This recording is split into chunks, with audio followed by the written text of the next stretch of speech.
Hi, I'm Bee from Nectar Mechanics, and on today's video, we're going to be making a Robotic Bee Drone.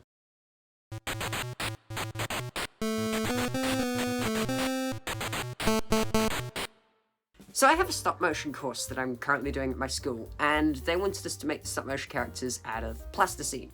Plasticine's great, but I severely dislike it. I'm not able to make it work nicely, so I asked, hey, could I make my puppet at home with the materials I've got? And they went, sure, go ahead. The theme was fantasy creature, and originally I thought maybe it could be a cat that was colored like a bee and had wings. I've seen, KP Creations has done like a butterfly cat. But then I thought, nah, that's a bit too much. Maybe I could just do a bee. Nah, that's kind of boring. And then I thought, wait, this is me. Why isn't it a robot? So I went and looked in Minecraft supplies for stuff that I just had lying around. Me being a maker, I have lots of random bits and bobs, so I went and gathered things that looked about right, things that were going to be good for structural integrity, and I made a start. First, I need to make a skeleton. Now, this being a stop-motion puppet, I ideally want it to be able to move. Unfortunately, in the end, it doesn't have as many joints as I want, but for now, we're just going to be making sure that it is both strong and has the correct amount of limbs. It's a bee, so it needs 6 legs, because, you know, insect. So once I'd cut all the wire to length and I'd hot glued it all together, I made a start on bulking it up. To bulk it up, I'm just using packaging foam. This is stuff that you'd find in various stuff. This just comes in the box. I'd cut it to vaguely the right size that I need, and then I would hot glue it on, making sure I wrap it around. This is essentially going to be the muscles for the character. Why am I using foam and not tinfoil? I always use tinfoil to bulk up stuff. Well, foam is able to squish and deform, so when I'm moving the puppet, it's going to be able to move as well. It's not going to just be sliding and grating on the tinfoil. I made sure to bulk up the back and the middle, making sure that it was all the correct proportions. Then I do a little bit around the leg. I'm doing the head separately because that's going to be quite detailed as well, so I don't want to have to be having to hulk around this giant body along with the head. Speaking of the head, let's make a start, shall we? Now, didn't I just say that I'm not using tinfoil because it's rigid and it won't move? Yeah, but I don't want the head to deform and squish. It's a head, it needs to be solid, so that's going to be made out of tinfoil. Now, I think that's everything we need for the initial base.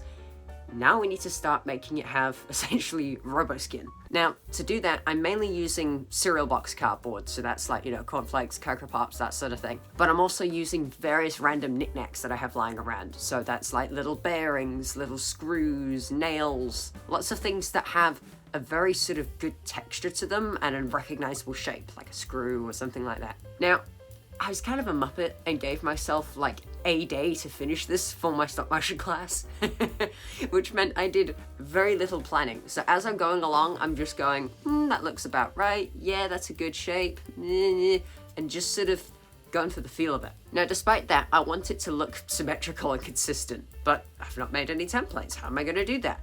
There's 2 things you can do. One, if you don't mind having a seam down the middle, you can actually just fold the sheet of cardboard in half and then cut it. That single half cut means that it's going to be exactly the same on both sides. The other thing you can do is cut the piece, flip it over, and then trace it onto another bit and cut that. Flipping it means that it's mirrored, means that it's symmetrical.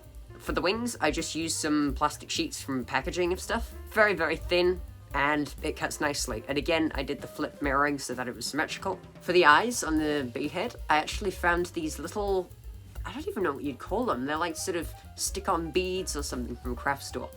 I got them ages back when I was planning on doing the Iron Man cosplay, which I might still do, to use as sort of rivets, that kind of thing. But they're extremely chromed and reflective, and they've already got a slight adhesive. I still hot glued them to be certain, but they're designed for this sort of thing. So they were perfect. Slap those on, and we're good to go. Now that everything's basically constructed, I think it's time to start painting it. Despite not planning too much about how I was going to do the layout of stuff, I did know that obviously the bees need the yellow stripes, so some of the cardboard ridges were slightly raised, and I made sure to remember to paint those yellow to give it that sort of pattern. The rest was just a base coat of black, base coat of yellow on the stripes, and then I would start to do the dry brushing. Dry brushing really helps to make it look real. Since I'd done black, and you need to do a brighter color to dry brush and make it show up, I just went all the way the opposite end and used pure white. I also used little hints of blue. I kind of figured that looked kind of cool for the cyborgy. And at one point, I even added bits of purple and pink to kind of make it like my bee logo.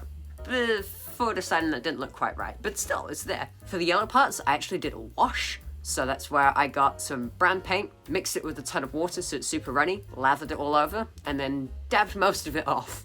But the bits that stayed in the seam lines. On the yellow, that especially shows up. It kind of looks like oil splatters or something, so I really like that. The wings, I did think of painting blue initially, which kind of looked cool, but because I hadn't done any primer, because, I wanted them to be clear, it just looked really smeary. The paint didn't adhere right, and in the end, I decided to just take it all off. But yeah, dry brushing silver on the legs, a little bit of white here and there on the black, smudges of the brown and everything. It was looking about done. It might sound like I kind of sped through what I've done, but the reality is, that's what I was doing.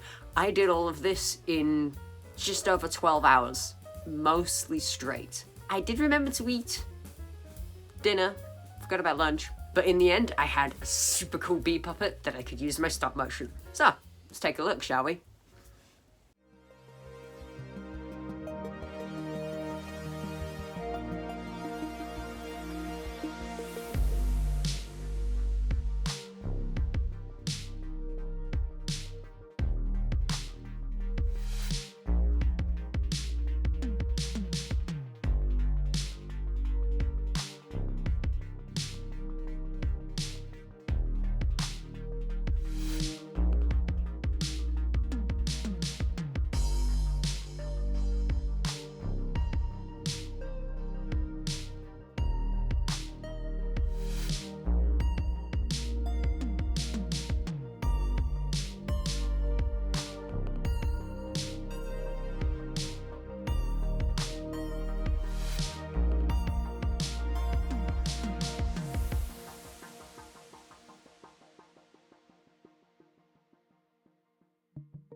Doesn't that look brilliant?